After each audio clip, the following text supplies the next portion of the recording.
नमस्कार। रिपोर्ट राजस्थान में आप सभी का स्वागत है। आपके साथ मैं हूं कुलदीप। बुलेटिन की शुरुआत करते हैं बड़ी खबरों के साथ। बूंदी शहर और उसके आसपास के क्षेत्रों में इन दिनों बाघिन आरवीटी 2508 का मूवमेंट बना हुआ है।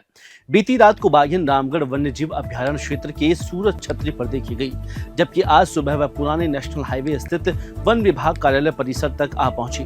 कुछ देर तक बाघिन ने वन विभाग परिसर में ही विचरण किया और फिर वापस ही पहाड़ी की ओर लौट गई। वन विभाग की टीमों ने पूरे इलाके को हाई अलर्ट रखा हुआ है। बूंदी रेंजर सुमित ने जानकारी दी है कि बाघिन की गतिविधियों पर वन विभाग की अलग अलग टीमें दिन रात निगरानी रख रखी है। वहीं विभाग द्वारा ड्रोन सर्विलांस और ट्रैप कैमरों के माध्यम से उसकी ट्रैकिंग की जा रही है। नागौर के फागली पुलिया रिंग रोड के पास आज एक भयानक हादसा हुआ, जहां पर एक ट्रेलर और क्रूजर गाड़ी आमने सामने भिड़ गई। इस टक्कर में लगभग 14 लोग घायल हो गए, जिन्हें स्थानीय लोगों ने तुरंत नागौर के जेएलएन अस्पताल पहुंचाया। घटना स्थल पर सूचना मिलते ही बड़ी संख्या में लोग इकट्ठा हो गए।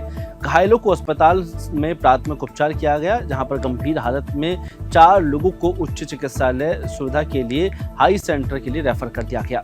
जानकारी के मुताबिक सभी घायल मध्य प्रदेश के धर्मपुरी जिले के निवासी थे और सभी रामदेवरा के दर्शन के लिए जा रहे थे। इसी दौरान फागली पुलिया के पास ट्रेलर और क्रूजर की जबरदस्त टक्कर हो गई। बारां शहर में आज धार्मिक उत्साह और भक्ति का माहौल देखने को मिला, जहां पर महाकाल की शाही सवारी निकाली गई। यह शोभा यात्रा उज्जैन की तर्ज पर आयोजित की गई, जो भूतेश्वर महादेव मंदिर से शुरू होकर शहर के प्रमुख मार्गों से होकर मनिहारा महादेव पहुंची, जहां पर नगरवासियों के लिए यह एक दुर्लभ अवसर था जब राजाधिराज बाबा महाकाल का नगर भ्रमण हुआ। शोभा यात्रा में हजारों श्रद्धालु उमड़े, जिन्होंने ढोल नगाड़ों की थाप के साथ भक्ति गीतों के साथ बाबा का हर्षोल्लास से स्वागत किया।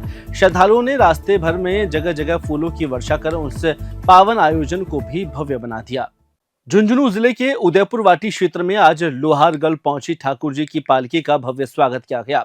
फूलों में सजकर पहुंचे पालकी में बैठे संत महात्माओं का आदर पूर्वक अभिनंदन किया गया, जहां पर स्थानीय प्रशासन ने बताया कि 24 क्रूशीय परिक्रमा का समापन 24 अगस्त को होगा। वहीं सोमवती अमावस्या के पावन अवसर पर लोहारगढ़ में लक्खी मेले का आयोजन किया जाएगा।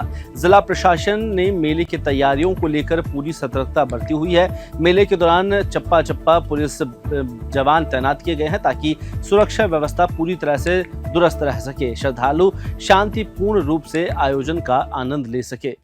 मांगरोल क्षेत्र में रात भर से हो रही बारिश ने जनजीवन को बुरी तरह प्रभावित किया है।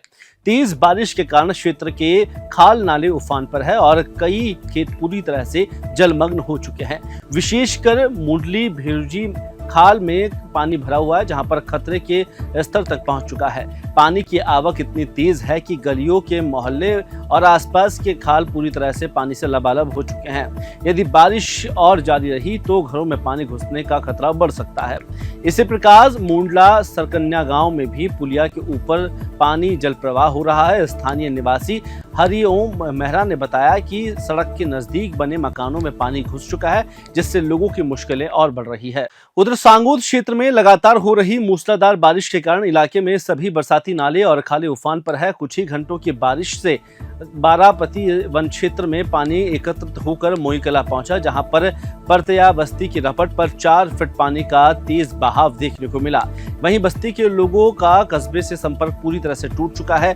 गाजी सालार पीर जाने वाले कई लोग दूसरी ओर फंसे हुए हैं। वहां पर भोजपुर चामुंडा माता मंदिर जाने वाले मुख्य मार्ग पर भी पानी का बहाव बना हुआ है। राजस्थान के सिरोही जिले में एक बड़ी सफलता हाथ लगी है, जहां पुलिस ने इंटरस्टेट एटीएम ठगी गैंग का पर्दाफाश किया है, जहां पर 4 शातिर बदमाशों को रंगे हाथों गिरफ्तार किया है। यह गिरोह मास्टर चाबी का इस्तेमाल कर एटीएम मशीनों को खोलते थे और फिर लोगों के खातों से धोखाधड़ी कर पैसे निकाल लेते थे।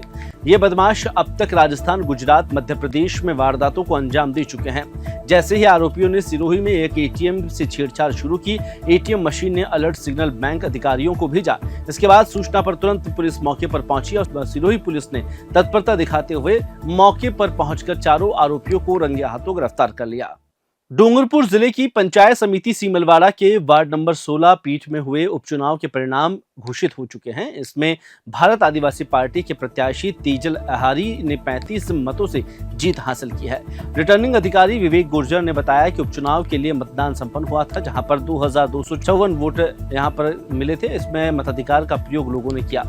इसके बाद तहसील कार्यालय सीमलवाड़ा में वोटों की गणना शुरू हुई। वार्ड में कुल 6 मतदान केंद्रों पर वोट डाले गए थे, जहां पर बीएपी पार्टी के प्रत्याशी की जीत हुई है।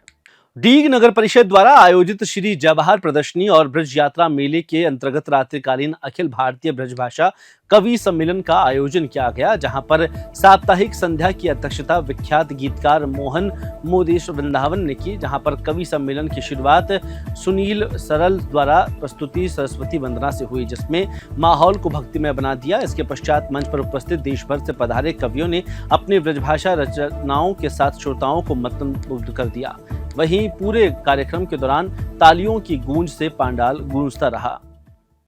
रात भर से जारी मूसलाधार बारिश के चलते नैनवा स्थित गढ़ पैलेस परिसर में स्थित बालिका उच्च माध्यमिक विद्यालय की एक छत गिर गई, जहां पर कमरा स्टोर कार्य के लिए उपयोग में लिया जा रहा था। गनीमत रही कि हादसे के समय कमरे में कोई भी मौजूद नहीं था, जिसमें किसी भी की जनहानि नहीं हुई। विद्यालय की प्रधानाचार्य ने बताया कि जर्जर भवन की जानकारी उच्च अधिकारियों को पहले ही दे दी थी। उनका कहना है कि बारिश रुकने के बाद छत की बची हुई कमजोर संरचनाओं को जेसीबी की सहायता से हटाया जाएगा। इसमें आगे कोई दुर्घटना ना हो। फिलहाल बुलेटिन में इतना ही। मुझे दीजिए इजाजत। नमस्कार।